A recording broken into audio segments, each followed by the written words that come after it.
ये दोनों क्या मेरी दवाई हैं? नहीं, मुझे खिला रहा। क्यों? क्या हो गया आपको? क्योंकि आप लोग मुझे डॉक्टर के पास लेके गए थे ना, इसलिए। डॉक्टर पास क्यों ले गए थे आपको? आपको क्या हो गया? खांसी हो गया था ना। खांसी हो गई और क्या हो गया है? कब जम गया? कब जम गया? था। कैसे कब जम गया आपको? पता नहीं। मुझे तो पता है। क्या खा के कब जमा है? जल्दी जल्दी बता दो मेरे को। कुछ नहीं। याद करो। रो रो के कि आइसक्रीम खा के? मम्मा, आपको सर्दी कैसे हुई?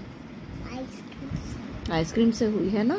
आइसक्रीम खाना चाहिए, ये सीजन में आइसक्रीम खानी चाहिए। नहीं। खाने से क्या होता है? खाना और सर्दी। तो आपको तो आप फिर सुनते नहीं हो मामा की बात।